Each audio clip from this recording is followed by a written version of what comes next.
Hi, my name is Bethany Gray. I live in Southwest Ohio. I also lived in Franklin County in Central Ohio for about 12 years, where I learned a lot of my knowledge about bluebird conservation. And I worked with the city of Dublin there for a while. And I'm now back living in Greene County in Southwest Ohio, where I do a lot of work with local organizations and parks, local government on bluebird conservation, bluebird trails, and supporting those efforts.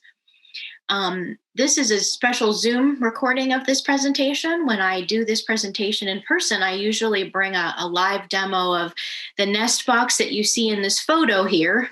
That's a plain cedar wood box on a metal pole with a baffle. When we make our own system, we actually use PVC pipe. And so I usually have a demo with me, but I don't have that for the recording of this presentation.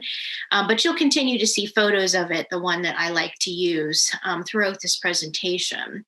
So I want to mention I have not put up my contact information on this particular PowerPoint, but if you would like to reach me and get a transcript for this, or if you would like a list of helpful supplies to have on hand for monitoring a box, or if you would like to have plans for how to build the nest box system that you see here in the presentation, I'd be happy to email that to you directly.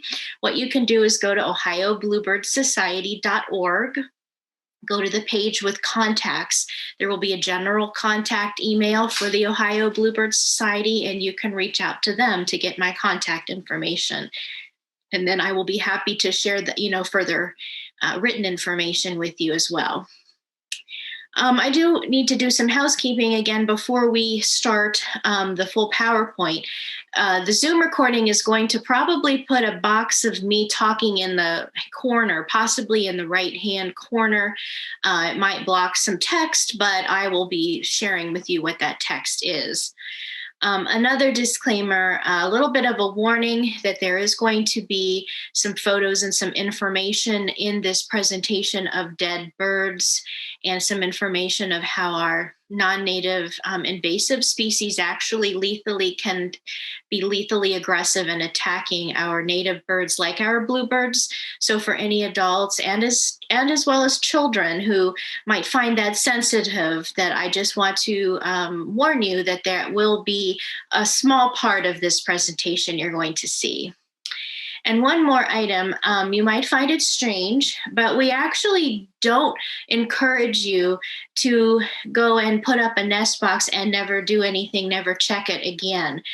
We encourage you to be a responsible bluebird nest box monitor.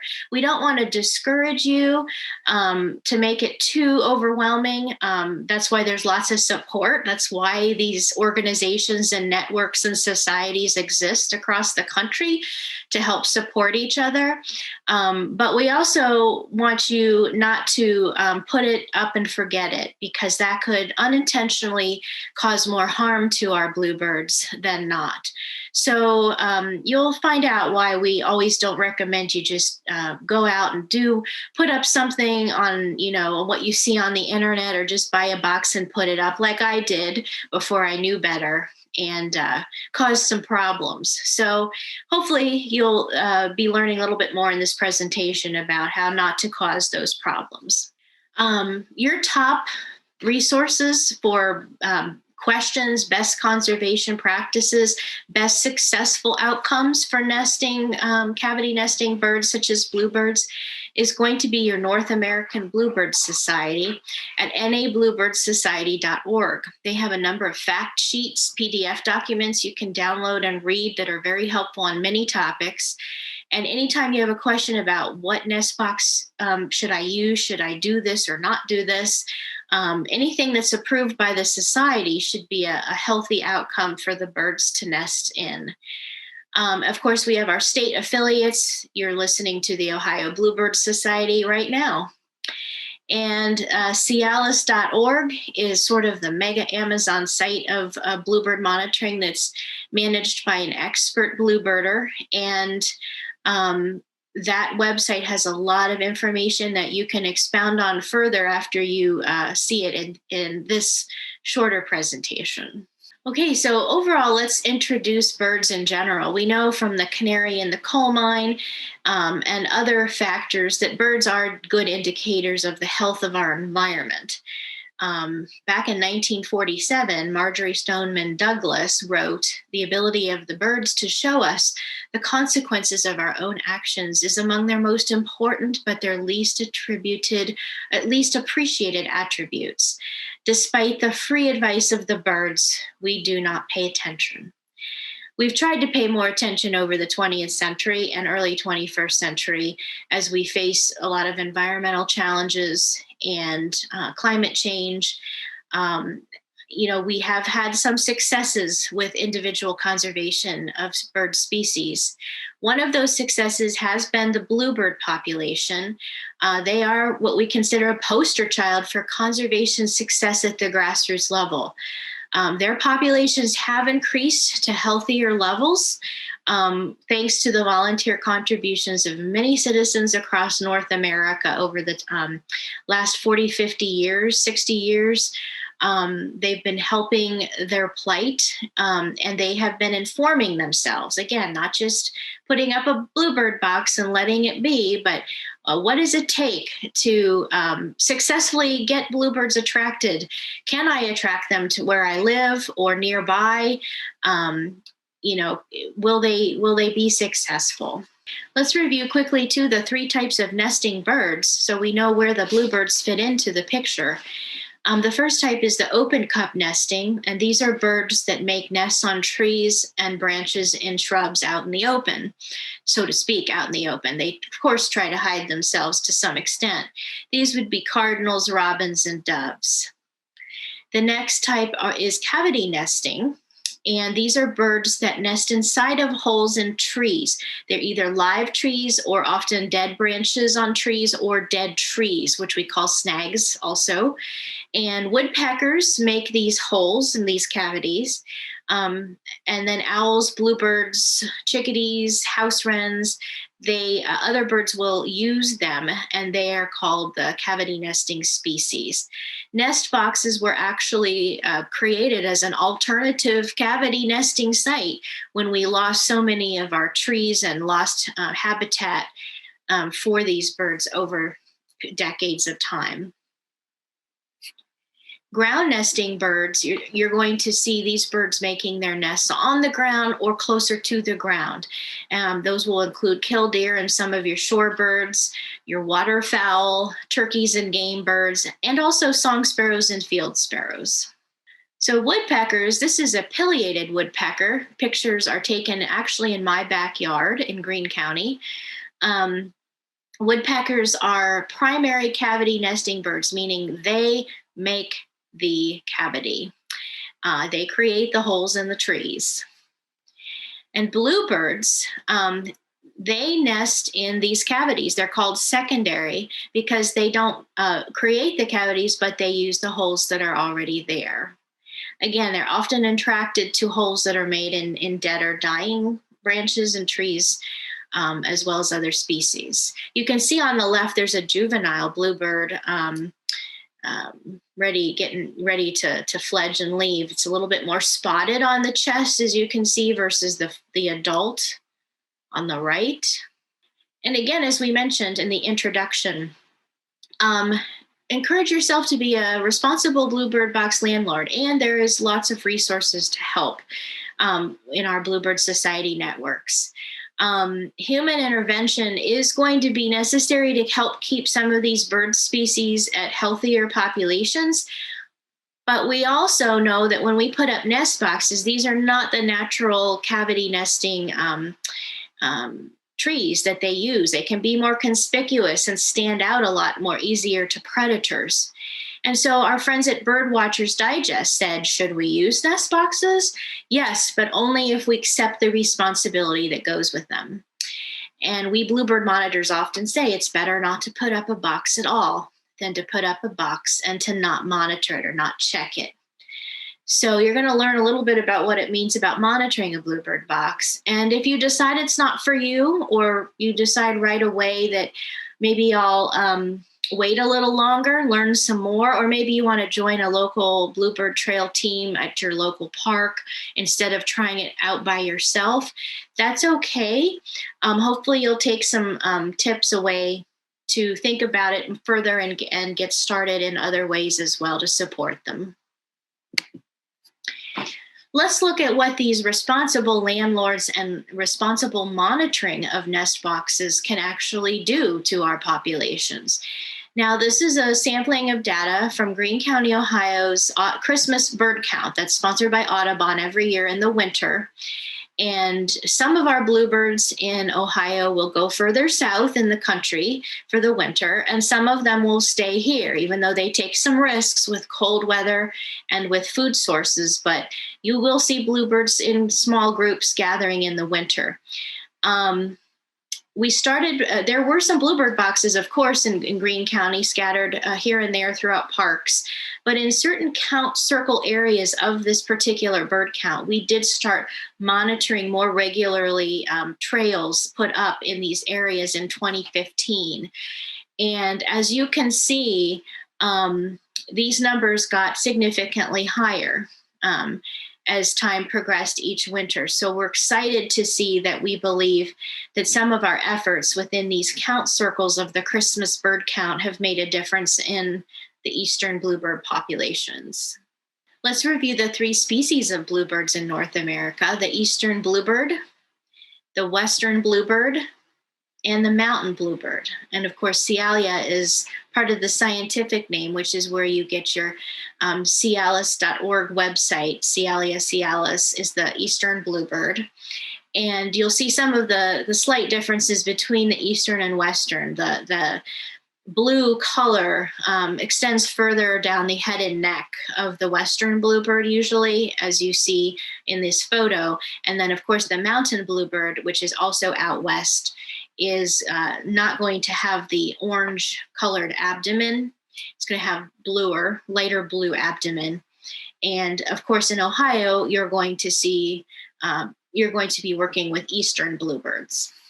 Bluebirds are also in the same thrush family with robins. Both robins and bluebirds will forage on the grass and open ground space, meadows, for insects during the spring and the summer months. And of course, you do see robins pulling worms from time to time as well. But you're going to both see them foraging on the ground. So what exactly happened to the bluebirds that made them require our assistance? Interestingly, by the 1980s, 90% of the population of bluebirds had declined in Ohio. Everywhere in North America was facing similar challenges. Basically, there's a loss of open grasslands and trees over the 20th century as we increased our industrial agriculture usage of land, much more suburban development, urban sprawl after World War II.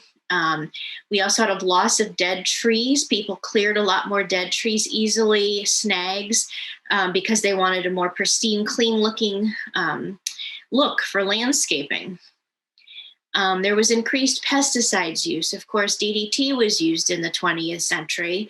That really had a harmful effect on our bald eagles in particular, also hawks and owls, including bluebirds and other bird species. So DDT has been banned for quite some time, but there have been other problematic pesticides that have not been helpful for bluebirds. They're also sensitive to harsh winters. So any sustained period of cold, the blizzard of 78, the populations of bluebirds that did stay in Ohio and did not go further south are taking risks when they do that. And another sad reality is we introduced house sparrows, which we'll learn about more in the presentation, as well as European starlings to North America in the 1800s. They became, unfortunately, very lethally aggressive to our native birds, our native cavity nesting birds, and they have been a source of decline of our population. And so the house sparrows were introduced originally to actually help eat the pests or insects from crops. They thought they would do that. However, they started eating the crops and they like the grains and are attracted to the animal feed. And so it didn't work out. And sadly, it turned out into becoming very destructive towards our birds, like bluebirds and native birds. By 1902, ornithologists in America were already disparaging the introduction of the house sparrow some 40 years earlier than that, saying how destructive it had been and one of the worst decisions in ornithology to have happened. So they have been an unfortunate factor in the decline of our bluebirds. So let's review a little bit about snag, which we've mentioned dead trees. You can see some photos here of examples, parts of dead trees, parts of dead branches, small parts of dead trunks. Of course, when we live in certain areas where there might be safety hazards, we can't leave dead trees up all the time. But if you have areas, you own property where you can leave some of these types of trees up, the woodpeckers will thank you. You will be blessed with some visits even from pileated woodpeckers, as we saw. The bluebirds will come and nest. It's also good roosting habitat for bats to use. You might get owls using these. So they're very ideal for these types of cavity birds. And even if you can't leave the entire even if you have to take the tree down, if you can leave even part of a stump, maybe 6 feet of trunk or part of stump, then you're leaving something there, because these are also good for attracting insects while the wood is decaying, which is also a good food source for our birds. It's hard to see in this photo, but I put a contrast between the pristine parkland in the background versus letting this stump be and letting things a little bit messier go. So it's hard to see, like I said, but if you really zoomed in, you could see the head of a female mallard inside of this old stump. And so sometimes leaving our yards a little messier with leaves, not cleaning up everything so pristinely, can actually be very beneficial for our birds and wildlife. So what bluebirds like? What are they attracted to? So they really like the open grass space for hunting. They like to perch high above. You might see them on telephone, electric wires. You might see them perched on high tree branches, looking out over an open grassy area. They have adapted to suburban grass. As long as there's not an inordinate amount of chemicals being used, they are attracted to the suburban turf grass where there can be some insects as well. They like a little bit of mix of trees nearby for perching. They like access to water. Of course, every creature needs water, but anytime you have running water, creeks, streams, or ponds, that could be a particular magnet. We caution we don't want you to put a bluebird box in the middle of a forest or a woods. Probably won't attract them very well. But we also caution of putting them along a wood line that's too heavily of a wooded area, because this can start to attract what is house wrens, not Carolina wrens, as you also see in your yards, but house wrens. And we'll learn a little bit later in the presentation why that cannot be so helpful for our bluebirds. So if you have space to go out further from the wood line, that's still near some trees or areas where they can perch, please do. And if you don't have a perch nearby, sometimes people use a wooden stick or a post near the bluebird box, and boy, they do love to perch on those near their nesting site. A lot of times in the past, people paired boxes and put lots of pairs together. Now they're separating them out a little bit further.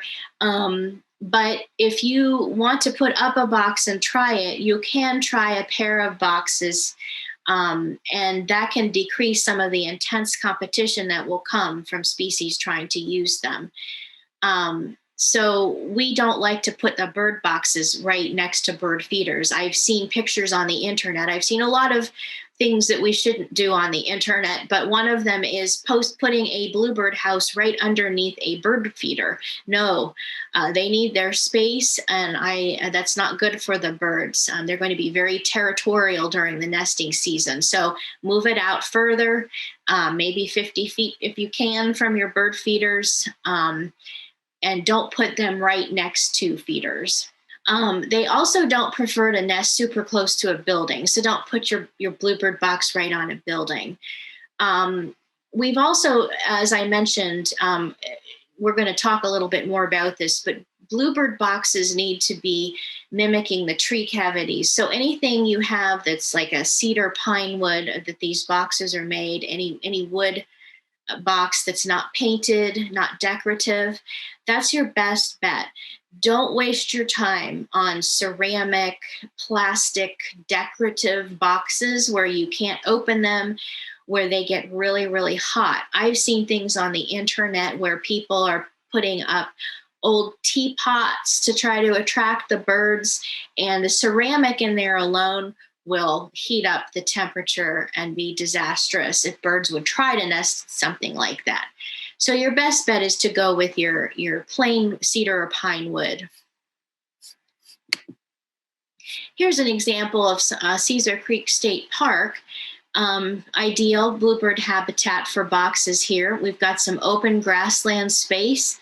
It's near some trees, of course, for perching. I would not put those boxes right next to those trees, but I would, when you zoom in, they've actually put some bluebird boxes on the hill there, and they're good. That open space is good for allowing the attraction of the bluebirds to be perched on the trees nearby. And of course, that water source, like we said, is going to be a great magnet for them. So you might be wondering, well, what do I do if my yard isn't conducive? What if I'm in a really urban or suburban area where things are buildings are packed together tightly and I don't have a lot of open space? Well, you may not attract bluebirds. So it's possible you might want to try a house wren or a chickadee house that's much smaller opening, that you might attract them there still. But again, you may not track them in those real close quarters. So here are some other options you can try if you'd like to try them. Some people have put boxes in cemeteries, open space there with mixed trees usually. There are a lot of churches where I live in my area that have a lot of open grassland scattered with trees. Again, you want to keep it away from human activities, so spaced out a little bit from that. Any school campus, as long as it again is away from a stadium, sports, lots of intense activities. A school campus that might have open grassland area. You might try a friend or a relative's farm who has more open space to work with. A golf course. There are golf courses out there that use fewer to little chemicals. And there are people who have monitored bluebird boxes at golf courses. And you might want to check out your local municipal, county, or state parks, or a local nature preserve or nature center that might have an area where they put up bluebird boxes. These are often great ways to join a program if you don't think you can attract them to your yard. So here are some other types of photos where we see the picture on the left is an older photo, and actually people, and then the picture on the right, I should say, is a newer photo of the system that I've been talking about with the metal pole that's very secure in the ground. It doesn't get affected as much by weather, and you have your bluebird box on top, and you have these particular baffles were made with PVC pipes. We cut PVC piping to make them. And you can also buy systems that are already ready to go, like such as a store as Wild Birds Unlimited. They sell a system ready to go with the wood box, but they have a metal stovepipe baffle on them. You screw them into the ground. So those are some options for you to look at. On the left, there's not a baffle. People did actually used to grease poles and put grease on them to keep predators from climbing up and getting inside the boxes, which we're going to learn about here. But that's not a practice recommended anymore or used. It can be detrimental to wildlife, of course. But look at some of the open areas here. You've got on the left, you've got your open space. You even have a wire above where the bird's probably going to perch. You've got scattered trees that, like I said, for perching, good hunting ground. If it's near any water, it'll be great too. You also have a snag to the right of that box on the picture as well. On the right, this is in a more open suburban area, again, away from that human activity where the stadium is. You don't want it right next to the stadium. But it's in an old mound where a tree died that had been planted. And the reason why it's put there is because the mowers will go around it. So if you were placing bird boxes in any area where there's commercial mowing, just realize that they might hit them. They've hit them more often than I've seen in places like parks and so forth. And that can kill the young nesting birds inside the box with a massive hit. So anytime there's a place where they're not going to hit on an edge for mowing or they go around the mowing is your best bet. I also mentioned here when you do have it in more public space, to the public, unfortunately, there has been vandalism to these boxes. And we'll talk a little more like that as well. But we've seen paintball and pellet guns and some other things, sadly.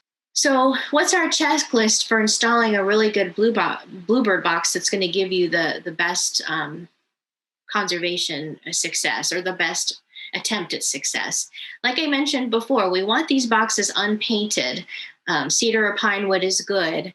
The reason is that anything that seals up the wood, any ceramic or other material could heat the box heavily. And the temperatures in the summer get pretty hot sometimes. So that could be not so healthy for the young nestlings inside the box. You don't want to have a perch. Sometimes you'll see a little perch sticking out beyond, under the hole. You don't want that because those will attract the wrong kinds of birds that you don't want in your box. You want it accessible to open. So you want it about 5 foot high to be able to open it from the front or the side so that you can be a monitor and check it. You need a predator baffle on the pole. This is going to deter climbing raccoons, snakes, cats, and mice. And you might say, oh, surely they won't be that big of a problem. Yes, they do. They get into these boxes. And you can say, well, in the natural world, aren't some of these animals like raccoons or snakes going to naturally need that as food? Yes. But on the other hand, the purpose of helping bluebirds is because they were really endangered species at one point, and we need to help them succeed in building those populations back up and maintaining those healthy populations. So if we can try to understand what's good to deter them from automatic predators or predation, then we give them a little bit more of a fighting chance.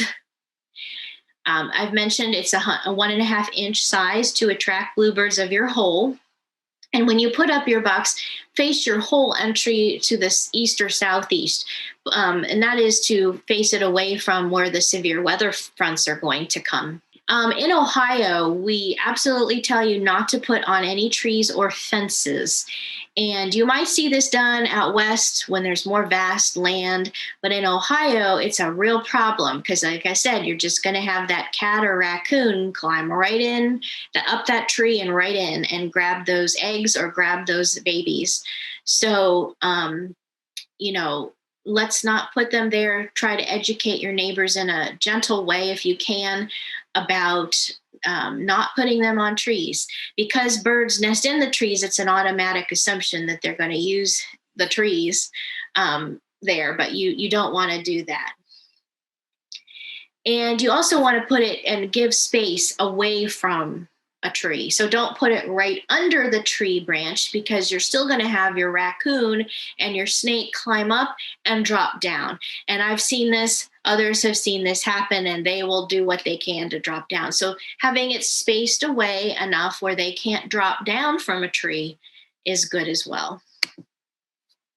So here are your examples of what can happen. On the left, you see the raccoons will climb right up the tree, and they'll get up a pole too. And squirrels can climb up poles. You might see baffles for bird feeders also, and I have one on my bird feeder, and squirrels try to climb that pole. They can't get up to that bird feeder because of that baffle being there. Black rat snakes. Don't worry, if you follow instructions and you put a predator baffle on your pole and you keep it away from that tree, you won't see black rat snakes in your nest box, but they get in. They're very commonly known to get in and eat the eggs. And then finally, you'll see mice can get in also if the boxes don't have baffles. They'll just climb right up or jump in. And certain kinds of mice can carry hantavirus, which is not good for humans. So if you ever come across mice in old Bluebird trail, you want to handle that with care, with gloves, probably even a mask, to clean some of that out. You don't want the mice taking over either.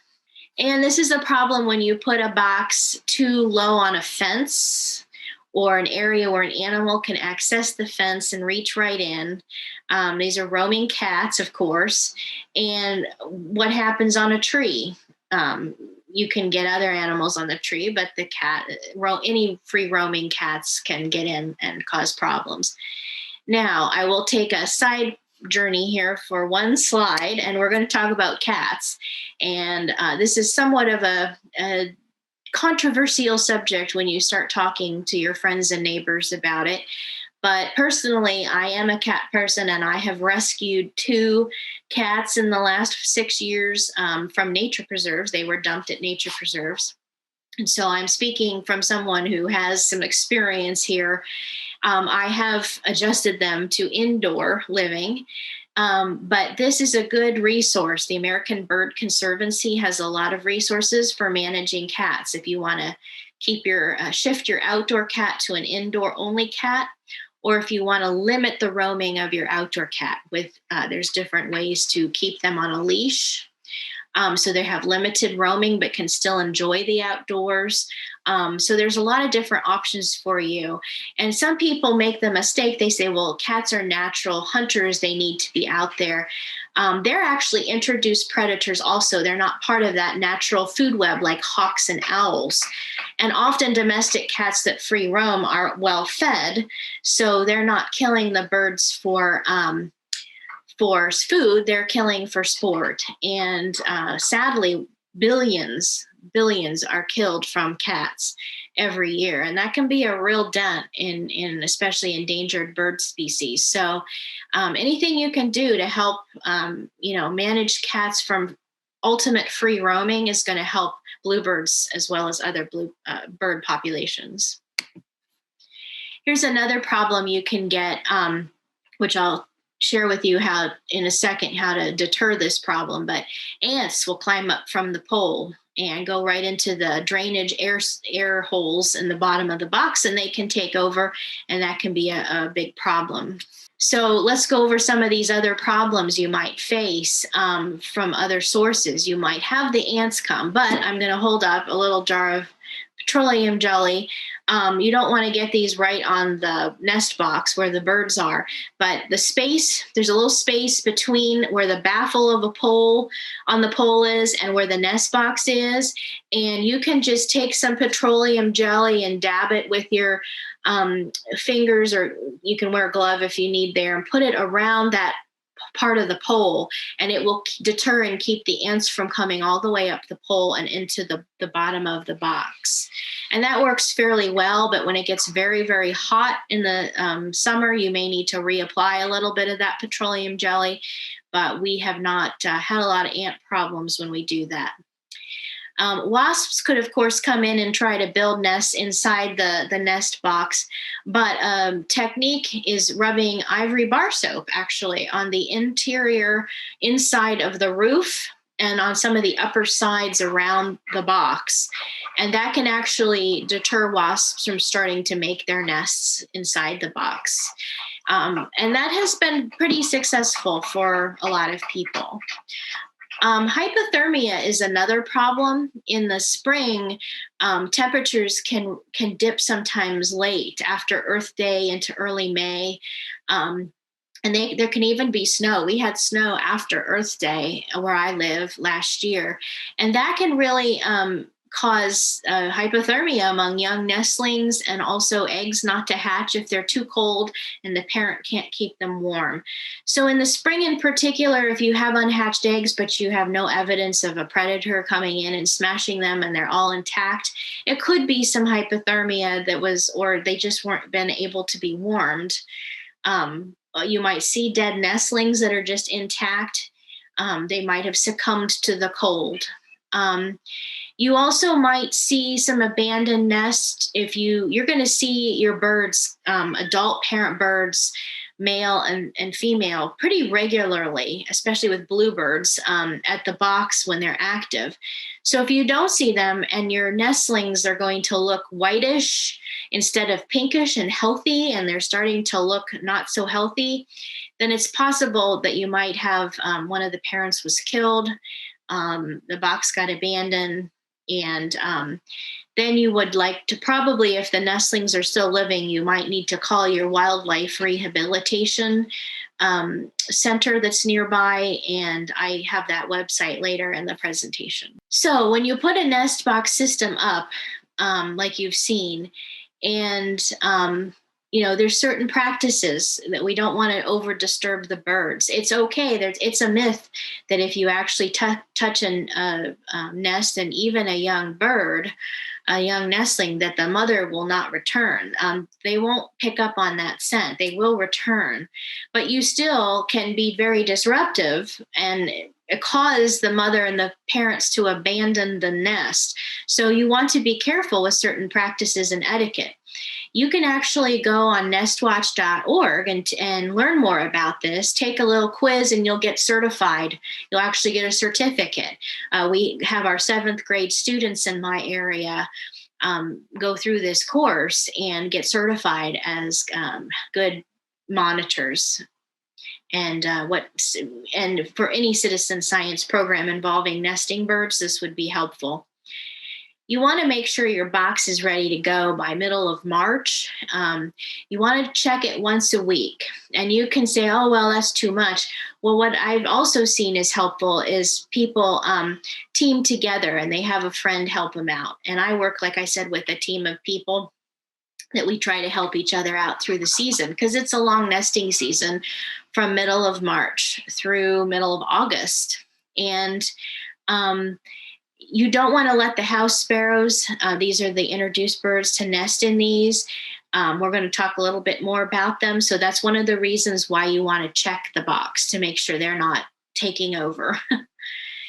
You want to follow a nesting timetable. So if you're writing notes, you want to keep a little notebook in hand and say when your birds actually hatched, when they started laying eggs.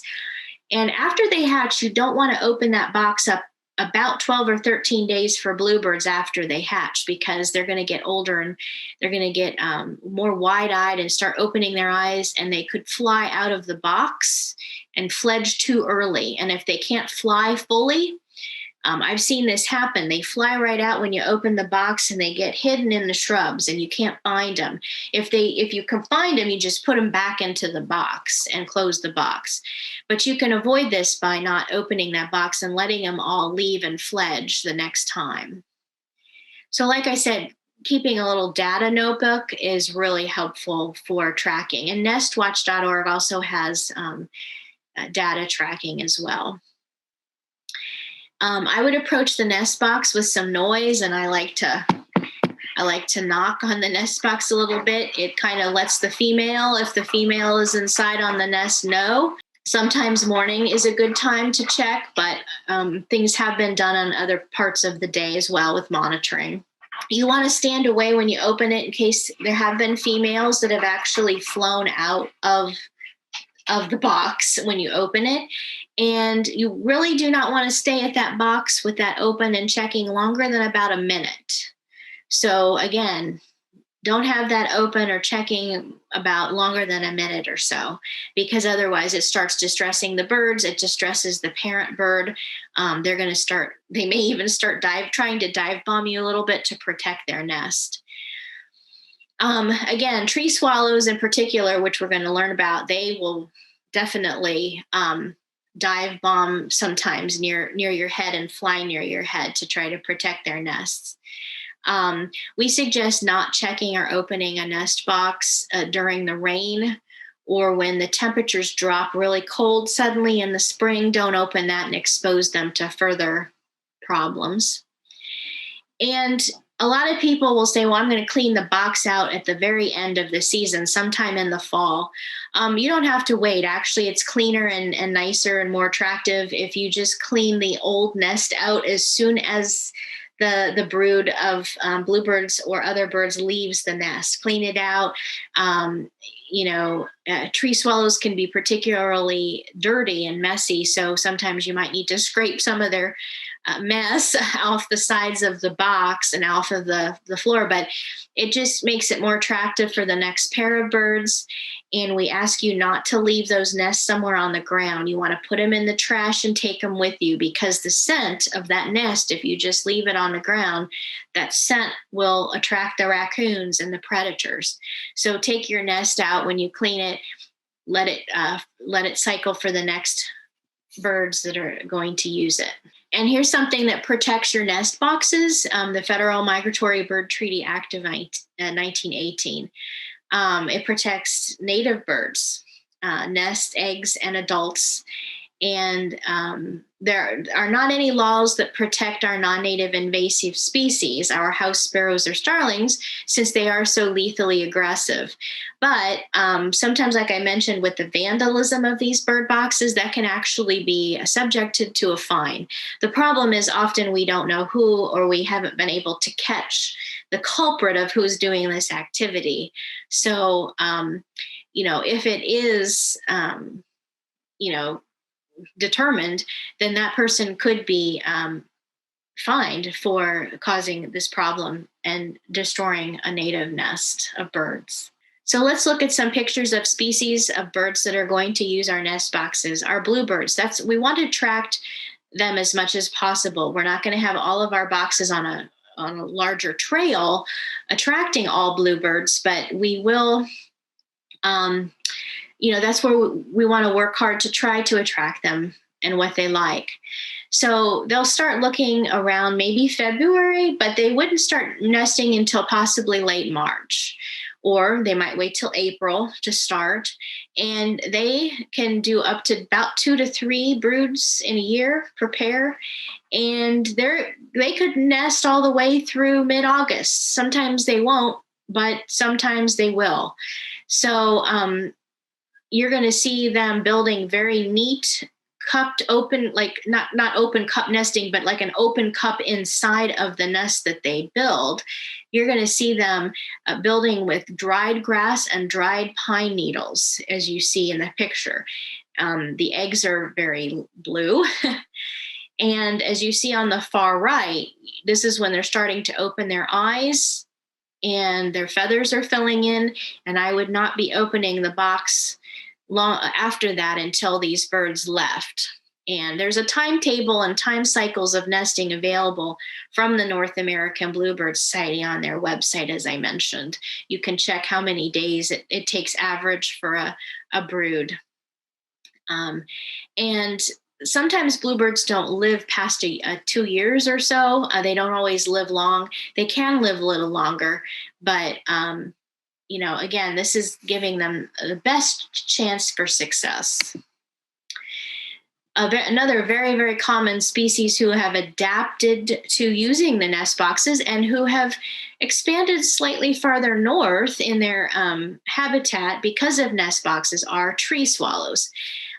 Yes, there are barn swallows that you might see flying around in the field that are similar, but the tree swallows are the ones that are going to use the nest boxes. And they migrate all the way to Florida and Central America in the winter. They don't stay here at all. So they arrive usually in March. You can see them starting to fly high above the nest box territory. And they can start usually nesting in April, and I've usually seen them nest through July. I don't see them much after July. And they are not going to catch their food on the ground. They're going to catch their food airily in the air. And they're often going to line their nests, as you see, with dried grass, and then put goose or chicken feathers. And they put some in, or they put a lot in, and that cushions where they lay their eggs, which are a light pinkish color. And without reading all the data here, if you look in the sentence that's underlined, the tree swallows, and one brood of nesting tree swallows can eat about 300,000 insects per each nesting family. And at the bottom, I put the tree swallows, they're terrific natural mosquito control because they're catching lots of flying insects in the air, which include mosquitoes. The black-capped or the Carolina chickadees, black-caps are usually further north in Ohio, and Carolina chickadees are further south in Ohio. They will use these nest boxes. They sometimes get bullied out and kicked out by some of the other species like bluebirds and tree swallows, but they nest only once in the year, and they usually have a larger group of eggs, and they can nest from March all the way through May, but you won't see them nesting after May. You won't see them nesting in the summer like the other species. And if you see, their nests are usually so attractive with green moss, and then they've put and lined their nests on top with dried grass and fur, animal fur, before they lay their eggs. And chickadees eat a lot of caterpillars. They might eat up to 3,000 caterpillars in one nesting brood. So we need to plant plants that also support caterpillars, and native oak trees are particularly good trees to plant that host 400 different species of caterpillars on their leaves and on their trees. So by providing oak trees, you provide also food for the chickadees. House wrens. These are native birds, and they also they migrate further south. They do not stay here in the winter. They might be confused with Carolina wrens that you see in your yard, also and common at bird feeders. But house wrens are the ones that are going to use the nest boxes. And if you see on the left, they're going to use a lot of dried sticks and just fill that box with sticks. And then the female will choose the nest that she likes, and she will put dried grasses on top of those sticks. And so they come back in April, sometimes late April, early May, and they can be very aggressive. They are native birds and they are protective. But they can also be extremely aggressive and sometimes lethal. They will prick the eggs of bluebirds, and they can also remove the eggs and the nesting material from the box and just dump it off on the ground by the side of the box and move right in. So again, we have to be careful because this is a native species that is protected. But if you put up some boxes, or you put up a entire bluebird trail, and all you are attracting is house wrens, it's not going to be good for the bluebirds, because these are pretty assertive birds. You're probably going to attract less bluebirds. So I would continually manage where your site is, like move it further out in the open. Because of a lot of invasive honeysuckle shrubs that have taken over my part of Southwest Ohio, you get house wrens hanging out in those shrubs a lot in different areas. So it's sort of hard to move them further out, but definitely anytime you have them near a wooded line, a wooded area, you're going to be attracting them. So just try to move those boxes out as in the open as much as you can. And you're going to see that the house wren dummy nests, you'll come across these. Sometimes house wrens leave multiple groups of sticks in different boxes or different cavities, and then the female picks the one she wants to use. So if you see sticks and they don't progress into any type of active nests, about after 2 weeks, you can go ahead and remove those sticks and take them out because it's likely a dummy nest. Here's a photo of a box I monitored that had a bluebird and a tree swallow competing for the same box. Even though we as humans have intervened to help them, there is native competition between the species in our cavities to use. And so when bluebirds and swallows are competing, we don't interrupt that process. We let them compete. And you'll see on the bottom, there's long, straight, dried sticks. It started out with tree swallows. And then on the top of the nest, the grasses, the dried grasses got shorter and they started forming a deeper cup. That was the bluebirds that came in and tried to take the nest. And then that feather, they just stuck their feather in their cap. That was the tree swallows that came back trying to claim it again. So I believe the tree swallows won out in this case, if I remember correctly, but I just wanted you to be prepared. There will be some competition that's among native species. House sparrows. Now, these are the ones we've been talking about.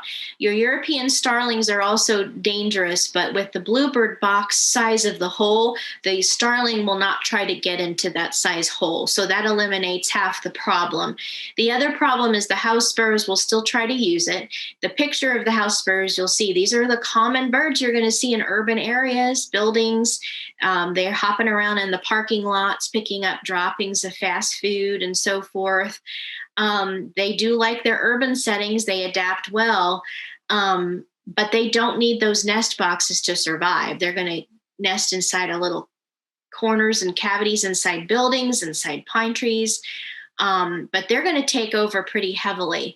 If you just leave your box go and you don't check it, or if you just let it go for one entire season, when you come back the second year, you're going to see often these birds take over. They do like buildings, but they're also attracted to feed, grains, animal feed. So they show up in rural areas, even if you think they won't. We've seen plenty of them show up on our rural bluebird trails. They build really messy nests. You can see they start to swirl upwards, and they can even make an entire dome that I pulled out of a box. So here's my sensitive photo. This is a sad reality of some tree swallows. This will happen to bluebirds, other species, chickadees. It'll happen also to their young nestlings. That bluebirds and these birds will defend themselves heavily against house sparrows when they're outside of the box. I've seen them chase away house sparrows from the box. But if they get trapped inside with a house sparrow, the house sparrow's beak is so different that these birds have not evolved for a long time with these new introduced birds. And they get trapped inside. It's not a fair fight for them. They can't fight back fairly. And often what will happen is the house sparrows bludgeon their heads and their skulls. And they do that to the nestlings, sadly, as well. And this is one reason why we educate people, because it has been shocking to people when they don't know this and they put up a bluebird box and find dead bluebirds or dead birds. So what can we do to help manage house sparrows? An ongoing discussion. It can be sensitive discussion, but we have different ways we can manage with passive and active, non-lethal and lethal management. I have used both. Sometimes passive means are what I have time to do. But when I have used the active, humane euthanizing of house sparrows on my trails, I have significantly more success with the bluebird population thriving there. But let's look and review of what passive management looks like. You know, keep them away. Don't put your boxes next to a barn or next to where you're feeding chickens. Keep millet and grain out of your bird feeders. Only use your sunflower seeds. And this will help deter some of the house sparrows. I do have a friend who switched over from mostly millet in her bird feeder to sunflower and said she noticed a decrease. They're less attracted to the seeds as they are the grains. You can remove their nests and take them out, but caution, caution. I wish it were that simple that we could just remove their nests and they'd go away. If you just remove their nests and don't try to capture the bird, they will come back and often attack the nearest bird nearby. So they may go and attack the next bluebird box if their nest is completely disappeared with eggs and so forth. So be careful when you do that. You often have to go ahead and just trap and capture the bird. Some people try to prick the house sparrow eggs so they never hatch, and then they don't have to deal with the house sparrow. The house sparrow eventually abandons it. But then you would have to sacrifice that box. Just be aware. Some people have tried all kinds of things with fishing line and on the roof. That's not always fully reliable. We've tried it before with many different people, and it also can entangle birds, so you have to be careful how you use that. One thing, if you don't have a lot of time, you can temporarily plug the hole of the nest box. If I don't have time to trap on a larger trail, I might use like a drain plug stopper, a nice rubber drain plug stopper I pick up for $1 at the hardware store. I just plug that hole temporarily, and they, don't come back, but you have to do it, leave it for more than a day. The other way some people have humanely trapped and released the bird on site elsewhere on that site. It might try to spook it, but again, you're not ridding yourself completely of the problem of the house sparrow.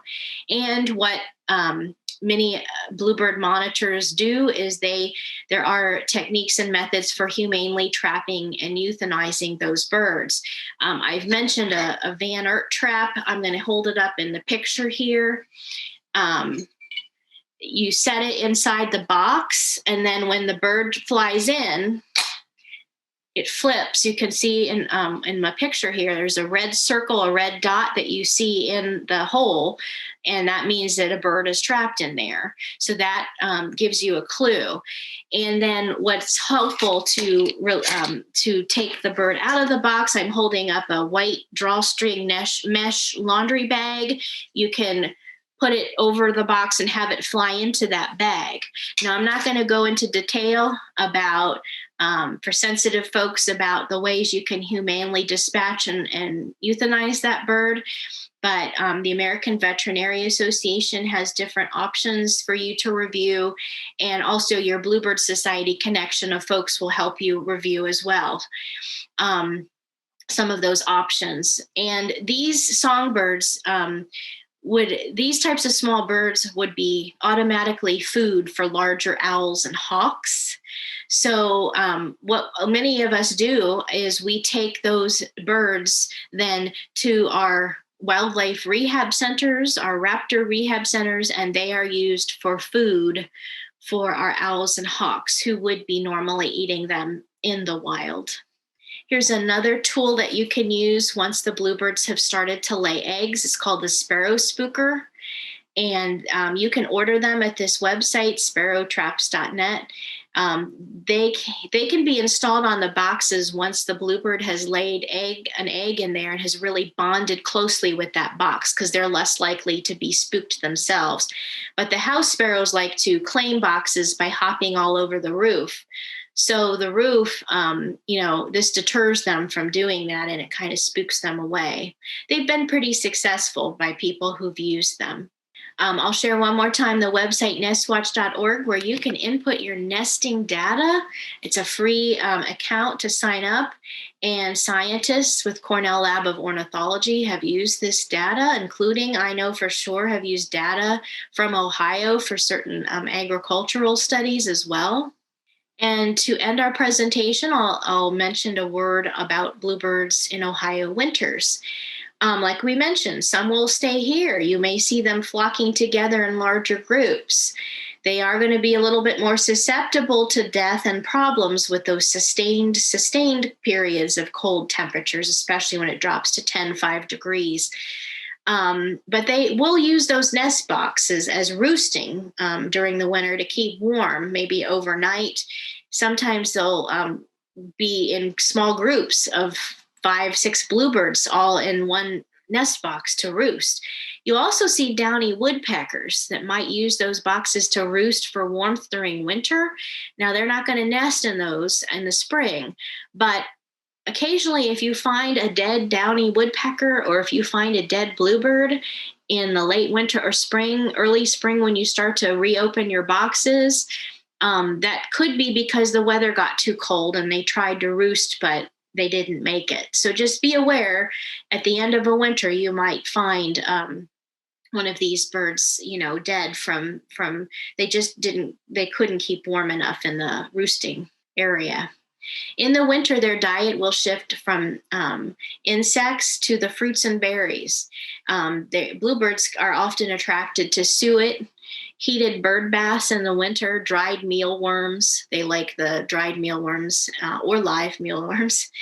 I'm going to show you a picture. If you want to try to plant native berry producing plants and trees to help them, the berries will usually show up in the fall and winter, and they will provide good food and good nutritious food sources for our bluebirds. Beware that our house sparrows and our bluebirds both like shopping around and looking around in our nest boxes, sometimes in January, sometimes definitely in February. They're not going to necessarily nest in February at all, but they're going to be looking around for your homes. If they're already up and they're in the same spot, some of them will remember. And here's that poster I wanted to show you of some different native berry plants that are helpful in the fall and winter.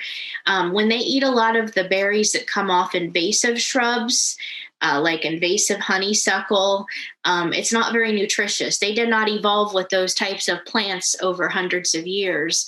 So it's equivalent to eating candy. They're not getting enough nutrition. So if you can plant these types of plants, American holly, viburnum, pokeweed, hackberry, elderberry, the birds will thank you. And then last, just a couple of other resources for injured birds or orphaned, abandoned nestlings. You're going to want your link. You can look up Ohio licensed wildlife rehabilitation centers.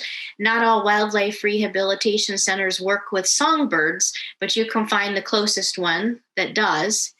And then 2 resources for Native Plant Month.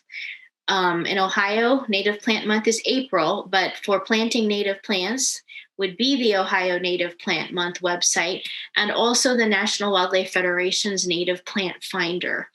As well, when you go to the National Wildlife Federation's website, I'm also a certified habitat ambassador for the Federation, and go to Garden for Wildlife, and you can download a checklist where you can actually certify your property with the National Federation. And it's not too difficult to do, but it gets you started on the process of good sustainable landscaping to support birds and wildlife. So we wish you luck, and we want to say happy Bluebird trails to you. And again, please reach out to the Bluebird Society networks as you get started. And if you'd like to contact me for more specific information, you can reach me through the requesting my information through the Ohio Bluebird Society website. Thanks for your time.